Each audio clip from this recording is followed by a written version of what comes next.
आज का दिन की शुरुआत नवरात्र का समय है, आप सब जानते हैं। हमारे सांसद जी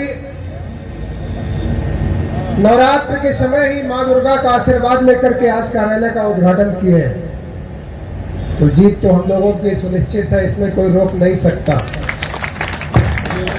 कैलाश आचार्य जी 1 लाख कह रहे थे, तो माननीय मंत्री जी हमसे कह रहे थे कि विधायक जी तो आप तो कई दिन से कुछ और कह रहे हैं। हमने कहा दिन लीजिए, विनीत भाई पा गए माइक, वो भी बता दिए और सही भी है। अभी बहुत लोगों को आकलन नहीं है इस चीज का, लेकिन आकलन करने की जरूरत है कि भारतीय जनता पार्टी का कहीं वोट घटा नहीं है, भारतीय जनता पार्टी का वोट बढ़ा है, ये मैं बताना चाहता हूं। भारतीय जनता पार्टी का वोट बढ़ा है।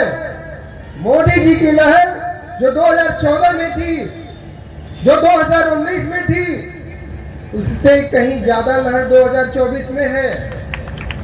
लेकिन अभी गठबंधन जो पिछली बार था, उसके बाद अभी विरोधियों को समझ में नहीं आ रहा है। विरोधी तो सिर्फ बता रहा है कि मोदी जी को कैसे रोकना है। अरे मोदी जी, भारतीय जनता पार्टी तो 400 पार के लिए लड़ रही है। आप लोग तो अपनी जमानत बचाने के लिए लड़ रहे हो, लेकिन भारतीय जनता पार्टी ने संकल्प ले रखा है अब की बार 400 पार। आप अपनी जमानत के लिए लड़ रहे हो, हम 400 के लिए लड़ रहे हैं। सरकार तो बनने जा रही है और चंदौली हम जीतने जा रहे हैं, ये किसी को भ्रम नहीं होना चाहिए। तो विनीत सिंह जी कह रहे थे कि बहुत लोग भ्रम पैदा कर रहे हैं, तो जो भ्रम पैदा कर रहे हैं वो कहीं ना कहीं गड़बड़ है। जो इस तरह की बातें कर रहे हैं, कहीं ना कहीं उनके मन में मानसिकता उनकी ठीक नहीं है, इसलिए भ्रम वो निकाल दें। जो लोग प्रत्याशी हैं उनके बारे में सब लोग जानते हैं, किसी को बताने की जरूरत नहीं है। बसपा का प्रत्याशी कौन है, सपा का प्रत्याशी कौन है, उनके नेता कौन है, कैसे है, सबको प्रदेश की जनता ने देख लिया है। उत्तर प्रदेश में सरकार समाजवादी पार्टी की भी रही है, उत्तर प्रदेश में सरकार बहुजन समाज पार्टी की भी रही है भाइयों बहनों, और यहां से सांसद बसपा के भी रहे हैं, यहां से सांसद सपा के भी रहे हैं। सबकी सरकारों को आपका भाई देखा है, सबकी सरकारों को भी हम लोगों ने देखा है, अच्छी तरह से देखा है।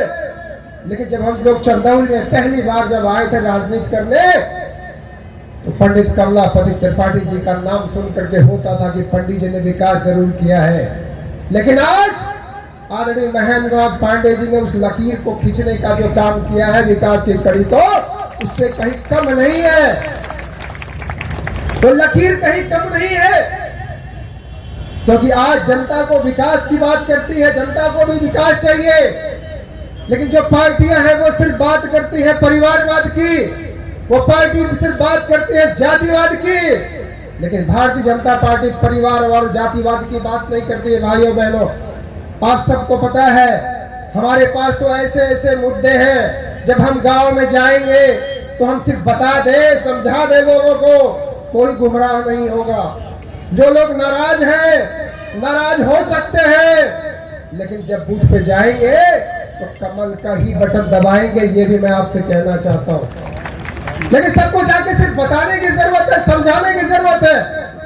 कोई कमल के फूल को छोड़ करके सपा बसपा को वोट देने का काम नहीं करेगा, क्योंकि सपा की सरकार भी लोगों ने देखा अत्याचार को, और बसपा की सरकार के अत्याचार को भी लोगों ने देखा है। भाइयों बहनों, इस चीज को तो हमें सिर्फ बताना है कि हमारे पास तो विकास की कड़ी बहुत लंबी है, हमारे पास कानून व्यवस्था की कड़ी इतनी लंबी है कि आज अपराधी का क्या हाल है। आज अपराधी या तो जेल में है या सीधे ऊपर है, कहीं दूसरी जगह नहीं है। इस प्रदेश में चाहे विधायक हो चाहे सांसद हो, कोई सुरक्षित नहीं हुआ करता था, लेकिन आज अगर गवाह का भी मर्डर होता है तो उसका हिसाब बराबर होता है कि नहीं होता है। ये सिर्फ हमें बताने की जरूरत है, ये हम नहीं कह रहे, ये देश की जनता कह रही है, ये उत्तर प्रदेश की जनता कह रही है।